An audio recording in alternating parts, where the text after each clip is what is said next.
Hello friends, welcome back to Shahnaz magics.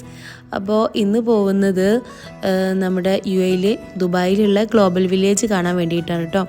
ആ കാണുന്നതാണ് global വില്ലേജിൻ്റെ entrance എന്ന് പറയുന്നത്. ഇത് നമുക്ക് റോഡിലൂടെ പാസ് ചെയ്യുമ്പോഴൊക്കെ കാണാം കേട്ടോ. ഒരു നല്ല ഭംഗിയാണ്, നല്ല ഭംഗിയിൽ അവരുണ്ടാക്കി വെച്ചിട്ടുണ്ട്. അപ്പോൾ അതിൻ്റെ ഒരു ഹൈലൈറ്റ് എന്ന് പറയുന്നത് അതിൻ്റെ കളർ ഇങ്ങനെ ചേഞ്ച് ആയിക്കൊണ്ടേ നിൽക്കും കേട്ടോ. അപ്പം പിന്നെ ഇങ്ങനെ അത് കാണാനൊരു പ്രത്യേക ഭംഗിയാണ്, ഇങ്ങനെ നല്ല പിങ്ക് ഗ്രീനൊക്കെ ആയിട്ട്. അപ്പോൾ നമ്മൾ വണ്ടി പാർക്ക് ചെയ്തിട്ട് എൻട്രൻസിലേക്ക് നടന്നുകൊണ്ടിരിക്കുകയാണ് കേട്ടോ. അപ്പോൾ നമ്മൾ പോയത് വീക്കെൻഡിലാണ്. അപ്പോൾ അത്യാവശ്യം നല്ല തിരക്കുണ്ടായിരുന്നു. അപ്പോൾ ഞങ്ങൾ പോയതിൻ്റെ മുമ്പത്തെ ഞായറാഴ്ച അവിടെ ഷാറൂഖ് ഖാനൊക്കെ വന്ന് പോയിട്ടുണ്ടായിരുന്നു കേട്ടോ. അന്ന് നല്ല തിരക്കായിട്ടുണ്ടായിരുന്നു എന്ന് പറഞ്ഞു കേട്ടു. പിന്നെ ഇതാ നമ്മൾ എൻട്രൻസിൻ്റെ അവിടെ എത്തിയിട്ട് ഇങ്ങനെ വെയിറ്റ് ചെയ്ത് നിൽക്കുകയാണ്. അപ്പം കെട്ടിയോൻ പോയിട്ട് ടിക്കറ്റ് എടുക്കാൻ വേണ്ടി പോയിട്ടുണ്ട്. ടിക്കറ്റ് എടുത്തിട്ട് നമുക്ക് ഒരുപാട് ബാഗുള്ളവർക്ക് വേറെ ക്യൂവും, ഒറ്റ ഹാൻഡ് ബാഗ് മാത്രമാണെങ്കിൽ വേറെ ക്യൂ ആയിട്ട് നിന്ന് പോവാം. ചെറിയൊരു ചെക്കിങ് ഉണ്ട്, സ്കാൻ ചെയ്യും. അത് കഴിഞ്ഞാൽ നമുക്ക് ഉള്ളിലേക്ക് പോവാം കേട്ടോ. അപ്പോൾ നമ്മൾ ഉള്ളിൽ കയറി കഴിഞ്ഞാൽ ഇവിടെ ഇങ്ങനെ എന്താ പറയുക, ഓരോ കൺട്രീൻ്റെതായിട്ടുള്ള ഓരോ ബിൽഡിംഗ് ഉണ്ടാകും. അതിൻ്റെ മുന്നിലൊക്കെ ഏതാ കൺട്രി എന്നൊക്കെ എഴുതി വെച്ചിട്ടുണ്ടാകും. അപ്പം അതിൻ്റെ ഉള്ളിൽ എന്താണെന്ന് അറിയാനുള്ള ക്യൂരിയോസിറ്റി ആയിരുന്നു എനിക്കുണ്ടായിരുന്നത്. അതിൻ്റെ ഉള്ളിൽ ഉണ്ടായിരുന്നത് എന്ന് വെച്ച് കഴിഞ്ഞാൽ ആ കൺട്രിയിൽ കിട്ടുന്ന ഷോപ്പുകളും അതിൻ്റെ ഉള്ളിൽ കുറച്ച് മെറ്റീരിയൽസ് കാര്യങ്ങളൊക്കെ ആയിട്ടാണ്, അതിൽ കുഞ്ഞു കുഞ്ഞു ഷോപ്പും കാര്യങ്ങളും ഒക്കെ ആയിട്ടാണ് ഉണ്ടാവുക. അപ്പോൾ സാധനങ്ങളൊക്കെ നല്ല ക്വാളിറ്റിയുള്ള സാധനമാണ് ഉണ്ടാവുക, പക്ഷേ നല്ല റേറ്റ് ഉണ്ടാവും കേട്ടോ. അപ്പോൾ നമ്മൾ അങ്ങനെയുള്ള സാധനങ്ങളൊന്നും വാങ്ങാനായിട്ട് വിചാരിച്ചിട്ടുണ്ടായിരുന്നില്ല. പിന്നെ വീക്കെൻഡ് പോയതുകൊണ്ട് തന്നെ ഒരു 30 ദിർഹംസ് എന്തോ ആയിരുന്നു ഒരാൾക്ക് ചാർജ് ഉണ്ടായിരുന്നു കേട്ടോ. പിന്നെ വീക്കെൻഡ് അല്ലാത്ത പിന്നെ വർക്കിംഗ് ഡേയിലാണെങ്കിൽ എന്തോ 25 ദിർഹംസ് എന്തോ ആണെന്ന് തോന്നുന്നു. ഇതൊരു ഡ്രാഗൺ ആണ് കേട്ടോ. പക്ഷെ എനിക്കിത് ഫസ്റ്റ് കണ്ടപ്പോൾ ഇത് മനസ്സിലായിട്ടുണ്ടായിരുന്നില്ല. ഇങ്ങനെ വെള്ളത്തിൻ്റെ നടുവിൽ ഇങ്ങനെ അതിൻ്റെ ഒരു പിന്നെ ഇങ്ങനെ ലൈറ്റ്സൊക്കെ വെച്ചിട്ട് ഡ്രാഗനാണ്. അവിടെ ഒരു തായ്ലൻഡിൻ്റെ ഒരു ഫ്ലോട്ടിംഗ് മാർക്കറ്റ് പോലെ അവരുണ്ടാക്കി വെച്ചിട്ടുണ്ട്. പിന്നെ ഇത് ഈജിപ്തിൻ്റെ ഒരു ഇതാണ്. എനിക്ക് ഇതിങ്ങനെ എല്ലാ കൊല്ലവും ഉണ്ടാവും കേട്ടോ ഗ്ലോബൽ വില്ലേജ്. ഇത് കാണാനായിട്ട് പല രാജ്യത്തു നിന്നും ആളുകൾ UAE ഈ ഒരു ടൈം ആവുമ്പോൾ UAE വിസിറ്റ് ചെയ്യാറുണ്ട്. അപ്പം അത്യാവശ്യം നല്ല തിരക്കുണ്ട്. പിന്നെ എൻ്റെ ബാക്കിൽ കാണുന്ന ബീലബനി ഇവിടെ അത്യാവശ്യം ഫേമസ് ആയിട്ടുള്ള ഒരു സ്വീറ്റ് ഷോപ്പാണ് കേട്ടോ. അങ്ങനെ നമ്മളിതാ ഈജിപ്തിൻ്റെ ഉള്ളിലാണ് കയറിയത്. അപ്പം ഇവിടെ ഇങ്ങനെ അവിടെ കിട്ടുന്ന ഇങ്ങനെ കുഞ്ഞു കുഞ്ഞു സാധനങ്ങൾ, പിന്നെ ഫുഡ് ഐറ്റംസ് കാര്യങ്ങൾ, അങ്ങനെയുള്ള പിന്നെ ഡ്രസ്സ്, നല്ല ബെല്ലി ഡാൻസിൻ്റെ ഡ്രസ്സും കാര്യങ്ങളും അങ്ങനത്തെ ഒക്കെ ഉണ്ടായിരുന്നു. അപ്പോൾ അതൊക്കെ ഇങ്ങനെ നോക്കി ഇങ്ങനെ നടന്നു. ഒക്കെ ഇങ്ങനെ കണ്ട് നടക്കാനൊക്കെ നല്ല രസമാണ്. അപ്പോൾ പിന്നെ ഏകദേശം എനിക്കൊരു പിടുത്തം കിട്ടിയിട്ടോ, എന്താണ് ഇപ്പോൾ ഇങ്ങനെ ഓരോ കൺട്രീൻ്റെ ഉള്ളിൽ ഏകദേശം എന്താണ് ഉള്ളത് എന്നുള്ളത്. അതായത് ആ കൺട്രിയിൽ കിട്ടുന്ന ടൈപ്പ് സാധനങ്ങൾ, അതിൻ്റെ ഷോപ്പ് ഒക്കെയാണുള്ളത്. എന്തായാലും എല്ലാത്തിനും നല്ല റേറ്റ് ഉണ്ട്. ഫുഡിന് തന്നെ നമുക്കൊരു 25-30 ദിർഹംസ് മുതലൊക്കെയാണ് എല്ലാ ഫുഡും സ്റ്റാർട്ട് ചെയ്യുന്നത് കേട്ടോ. ചിലപ്പോൾ അതിനുള്ള വേർത്തൊന്നും ഉണ്ടാവില്ല, എന്നാലും അത്ര ഉണ്ട് ഇവിടെ. അതിൻ്റെ ഇടയിൽ ഇതാ ഇങ്ങനെ ഒരു ചെറിയൊരു ഷോ പോകുന്നുണ്ടായിരുന്നു. അപ്പോൾ നല്ല രസമുണ്ടായിരുന്നു, പാട്ടൊക്കെ ആയിട്ട് അയാൾ കാണിക്കുകയെന്ന് കാണാൻ. അപ്പോൾ അതൊക്കെ. പിന്നെ നമ്മൾ അതിൻ്റെ തൊട്ട് മുന്നിലായിട്ടൊരു ഷോപ്പ് ഉണ്ടായിരുന്നു. അപ്പോൾ അവിടുന്ന് ഒരു പൊട്ടാറ്റോൻ്റെ ഒരു സംഭവമുണ്ട്. അതിലിങ്ങനെ പൊട്ടാറ്റോയും സ്വീറ്റ് കോണും ഇങ്ങനെ ചെറിയ പുളിയും മധുരം മൊത്തത്തിലായിട്ടുള്ള, ഇനി കേടാണോ തെഹിനിയാണോ അറിയില്ല, മൊത്തത്തിൽ മിക്സ് ചെയ്തിട്ട് കഴിക്കാനാണ്. അപ്പോൾ അത് ആ പൊട്ടാറ്റോ മിക്സ് ചെയ്ത് കഴിക്കുമ്പോൾ ടേസ്റ്റ് ഉണ്ട് കേട്ടോ. പൊട്ടാറ്റോ ജസ്റ്റ് വെറുതെ പുഴുങ്ങി അതിൽ വെച്ചിട്ടുള്ളൂ കേട്ടോ, തൊലി കൂടിയും കളഞ്ഞിട്ടില്ല. അപ്പോൾ അതൊക്കെ കഴിച്ചു. പിന്നെ ഞങ്ങളിങ്ങനെ മുന്നിലേക്ക് പോയി. അപ്പോൾ ഇങ്ങനെ ഒരുപാട് നടക്കാനുണ്ട്. പിന്നെ നമ്മൾ പിന്നെ എന്താ പറയുക, കുട്ടികൾ ഇല്ലാത്തവർക്കൊന്നും അത്ര വലിയ ബുദ്ധിമുട്ടുണ്ടാവുമെന്ന് എനിക്ക് തോന്നുന്നില്ല കേട്ടോ. നമ്മൾ ഈ മക്കളെയൊക്കെ ഇങ്ങനെ കൊണ്ടെടുത്ത് അവരുടെ വാശിയും ഇതൊക്കെ കഴിഞ്ഞ് അങ്ങനെ പോകുമ്പോഴാണ് നമുക്ക് അത്യാവശ്യം ബുദ്ധിമുട്ടുള്ളതായിട്ട് തോന്നുന്നത്. അപ്പോൾ അവിടെ കുറച്ച് ദൂരമായിട്ട് ഇങ്ങനെ എന്താ പറയുക, നമ്മുടെ ഇങ്ങനെ മേലോട്ട് ഇതൊക്കെ പോകുന്ന അങ്ങനത്തെ യന്ത്രൂഞ്ഞാൽ കാര്യങ്ങളൊക്കെ ഉണ്ടായിരുന്നു. പിന്നെ നമ്മൾ കാര്യമായിട്ട് തിന്നാൻ വേണ്ടി വന്നതാണ്. എൻ്റെ വീട്ടിൽ നിന്ന് തന്നെ ചായൻ്റെ പൈസ ലാഭിക്കാൻ വേണ്ടിയിട്ട് കട്ടൻ ചായയൊക്കെ ഉണ്ടാക്കിയിട്ടാണ് വന്നിട്ടുണ്ടായിരുന്നു കേട്ടോ. പിന്നെ നെസ്റ്റോന്ന് നമ്മൾ കുറച്ച് സ്നാക്സും കാര്യങ്ങളൊക്കെ വാങ്ങി കൈ പിടിച്ചിട്ടുണ്ടായിരുന്നു. ഒരു സബഹു പറഞ്ഞിട്ടുള്ള ഒരു എന്താ പറയുക ഗീ കേക്ക്, നല്ല ടേസ്റ്റാണ് കേട്ടോ ആ കേക്ക് കഴിക്കാൻ, എനിക്ക് എല്ലാം ഇഷ്ടമാണ്. അപ്പോൾ നമ്മൾ അതൊക്കെ മേടിച്ചു. പിന്നെ കുട്ടികളെക്കും കുറച്ചൊക്കെ കൊടുത്ത് പറ്റിക്കാമല്ലോ എന്ന് വിചാരിച്ചിട്ട് ഇതൊക്കെ ഇറാൻ്റെതൊക്കെയാണ്. നമ്മൾ പിന്നെ അതൊന്നും വലിയാതെ മെയിൻ ചെയ്യാൻ പോയില്ല. നമ്മൾ അടുത്ത ഫുഡ് എന്താ വെച്ചാൽ നോക്കി നടന്നു വെക്കായിരുന്നു. അതിലാണ് ഇവിടെ ഒരു ഐസ്ക്രീമിൻ്റെ ഒരു ഷോപ്പ് കണ്ടത്, ഗെലാട്ടോ പറഞ്ഞിട്ട്. അപ്പോൾ അവിടുന്ന് എല്ലാ ഐസ്ക്രീമും ടേസ്റ്റ് ചെയ്ത് നോക്കി. അതിലിഷ്ടപ്പെട്ട ഒരു ഫ്ലേവർ മേടിച്ചു. നല്ല ടേസ്റ്റ് ഉണ്ടായിരുന്നു കേട്ടോ.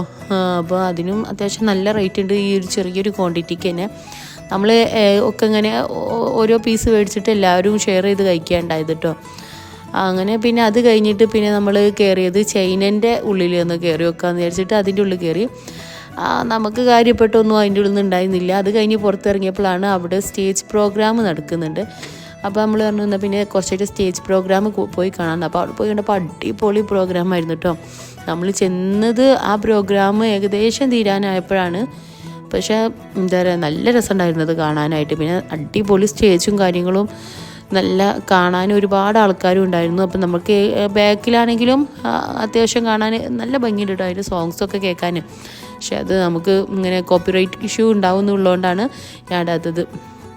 ഞാൻ പിന്നെ ക്യാമറ നോക്കിയിട്ട് സ്റ്റേജിലേക്ക് നോക്കിയാണ് കേട്ടോ തിരിഞ്ഞിട്ട്. അത് കഴിഞ്ഞിട്ട് പിന്നെ അപ്പോൾ നമുക്ക് ആ പ്രോഗ്രാം കഴിഞ്ഞപ്പോൾ പിന്നെ അടുത്ത പ്രോഗ്രാം കാണാൻ ഇൻട്രസ്റ്റ് ആയി. അപ്പോൾ അതൊരു ഡ്രാമ ആയിരുന്നു കേട്ടോ. ഫ്രഞ്ച് ഡ്രാമ അങ്ങനെ എന്തോ ആയിരുന്നു. പക്ഷെ അതെനിക്കൊന്നും മനസ്സിലായിട്ടുണ്ടായിരുന്നില്ല. ആദ്യമൊക്കെ കുറേ മ്യൂസിക്കും കാര്യങ്ങളൊക്കെ ആയിരുന്നു. പിന്നെ എന്തൊക്കെ പാട്ടൊക്കെ ഉണ്ടായിരുന്നു. പക്ഷെ എൻ്റെ കണ്ണ് മുഴുവൻ കുട്ടികളെ മേലായിരുന്നു കേട്ടോ. കുട്ടികൾ 4 ഭാഗത്തേക്ക് ഓടി നടക്കായിരുന്നു. ഈ ആളും തിരക്കിൻ്റെ ഇടയിൽ കാണാതെ ആയി കഴിഞ്ഞാൽ പിന്നെ ഇനി അവരെ പിന്നാലെ ഓടേണ്ട വെച്ചിട്ട് എൻ്റെ കണ്ണ് ഫുള്ള് ഇടയ്ക്ക് അങ്ങോട്ട് വെക്കും, ഇടയ്ക്ക് ഇങ്ങോട്ട് വെക്കും. അതിൻ്റെ ഇടയിൽ അവിടെ ഓരോരുത്തരെ കൊല്ലുന്നൊക്കെ ഉണ്ട് കേട്ടോ സ്റ്റേജിൽ. അത് കഴിഞ്ഞ് പിന്നെ എന്തൊക്കെയോ വെളിച്ചും കാര്യമൊക്കെ വന്ന് അവർക്ക് ഹാപ്പി മൂഡ് ആവുന്നുണ്ട്. എന്തോ അങ്ങനെ ബ്ലാക്ക് മാജിക്കിൻ്റെ ഒക്കെ ആയിട്ടുള്ള അങ്ങനെ എന്തൊക്കെയാണ് അവർ തീം കാണിക്കുന്നത് എന്നുള്ളത് മാത്രം എനിക്ക് മനസ്സിലായി. അല്ലാത്ത എനിക്ക് അതിൻ്റെ മൊത്തം ഒന്നും മനസ്സിലായില്ല കേട്ടോ. എന്തായാലും ഇങ്ങനെ അതിൻ്റെ പാട്ടൊക്കെ ഇങ്ങനെ മാറി മാറി വരുന്നുണ്ടായിരുന്നു, മ്യൂസിക്കൊക്കെ. അപ്പോൾ അതൊക്കെ കേൾക്കാൻ നല്ല രസമുണ്ടായിരുന്നു കേട്ടോ, കാണാനും രസമുണ്ടായിരുന്നു. അത് കഴിഞ്ഞ് പിന്നെ നമ്മൾ ഇങ്ങനെ വരുമ്പോഴാണ് നല്ല കുനാഫ. അപ്പം കാരണം നമുക്ക് എന്നാൽ പിന്നെ ഈ ഒരു കുനാഫ വാങ്ങി കഴിക്കാൻ. കുനാഫൊക്കെ ഉണ്ട് കേട്ടോ, ഏകദേശം ഒരു 35 എന്തോ ഉണ്ടായിരുന്നു. അങ്ങനെ പിന്നെ അത് വാങ്ങി. നല്ല ഇവിടുന്ന് വാങ്ങുന്ന ഫുഡ് ഐറ്റംസൊക്കെ നല്ല അടിപൊളി ടേസ്റ്റുള്ള ഫുഡാണ് കേട്ടോ. അപ്പോൾ പിന്നെ എന്താ പറയുക, ഒരു ഒതൻറ്റിക് ടേസ്റ്റ് എന്ന് പറയില്ലേ, അതുപോലെ ആയിരുന്നു. അപ്പോൾ ചെറിയ പീസാണ് ഉള്ളത്, പക്ഷെ അടിപൊളി ടേസ്റ്റ് ആയിരുന്നു കേട്ടോ. ഞാൻ കഴിച്ചതിൽ വൺ ഓഫ് ദി ബെസ്റ്റ് എന്ന് പറയാം. അടിപൊളി കുനാഫായിരുന്നു. പിന്നെ ഞാൻ ഇവിടെ വരാനുള്ള മെയിൻ കാരണം എനിക്ക് സ്റ്റിക്കി മാംഗോ റൈസ് കഴിക്കണം എന്നുള്ള ഒറ്റ ആഗ്രഹം കൊണ്ടാട്ടോ. അപ്പോൾ ഞാൻ പല ആളുകളും പറയുന്നിട്ടുണ്ട്, പലതും കഴിച്ചിട്ട് ടേസ്റ്റ് ഇല്ല, ചിലവർ ഭയങ്കര ടേസ്റ്റാന്ന് പറയുന്നുണ്ട്. അപ്പോൾ എന്താ പറയുക, അതിൻ്റെ ഒതൻറ്റിക് ടേസ്റ്റിൽ കഴിച്ചാൽ അത് എന്താ ടേസ്റ്റ് ഉണ്ടോ ഇല്ലയെന്ന് പറയാൻ പറ്റുള്ളൂ. അപ്പം അത് ശരിക്കും എനിക്ക് തോന്നുന്നു തായ്ലൻഡ് ഡിഷാണ്. അപ്പോൾ നമ്മൾ ആ തായ്ലൻഡിൻ്റെ ഫ്ലോട്ടിംഗ് മാർക്കറ്റിലേക്ക് പോയിട്ടോ. ഇവിടെ എല്ലാ ഷോപ്പും നിൽക്കുന്നത് വെള്ളത്തിലാണ്. നമ്മളിങ്ങനെ ആ ഒരു പാലത്തിപ്പ് കൂടെ ഇങ്ങനെ നടന്ന് നമുക്ക് ആവശ്യമുള്ള ഷോപ്പിൽ നിന്ന് എന്താ വെച്ചാൽ മേടിക്കാം. അപ്പോൾ നമ്മൾ സ്റ്റിക്കി മാംഗോ റൈസ് കിട്ടുന്ന ഷോപ്പ് ഇങ്ങനെ തിരഞ്ഞ് നടക്കുമായിരുന്നു കേട്ടോ. അങ്ങനെ നമ്മൾ നടന്ന് ഒരു ഷോപ്പ് കിട്ടിയിട്ടോ. ഇത് ഞാൻ പോകുന്ന കണ്ടില്ലേ, അറിയാത്ത പോലെ കാക്കനെ ആദ്യം മുന്നിലേക്ക് പറഞ്ഞേച്ച് ക്യാമറ പിടിപ്പിച്ചിട്ട് അറിയാത്ത പോലെ നടന്നു പോവാട്ടോ ഞാൻ. അങ്ങനെ നമ്മൾ സ്റ്റിക്കി മാംഗോ റൈസ് മേടിച്ചു. ഇതിൽ ഐസ്ക്രീം ഇട്ടിട്ടുള്ളതും ഇല്ലാത്തതും ഒക്കെ ഉണ്ടായിരുന്നു കേട്ടോ. അപ്പോൾ ഐസ്ക്രീം ഇട്ടുള്ളതിന് ഒന്നുകൂടി റേറ്റ് കൂടുതലാണ്. അപ്പം ഞാൻ കണ്ടതിലൊന്നും ആരും ഐസ്ക്രീം ഇട്ടിട്ടല്ല കഴിച്ചിട്ടുണ്ടായിരുന്നു. നമ്മൾ ഹാനാകൃഷ്ണ കഴിക്കുന്നത് കണ്ടിട്ടാണല്ലോ ഇത് ഭയങ്കര ഫേമസ് ആയിട്ടുണ്ടായിരുന്നത്. പക്ഷേ നല്ല അടിപൊളി ടേസ്റ്റുള്ള സ്റ്റിക്കി മാംഗോ റൈസ് ആയിരുന്നു കേട്ടോ. സൂപ്പർ സാധനമായിരുന്നു, എല്ലാവർക്കും നല്ല ഇഷ്ടമായി.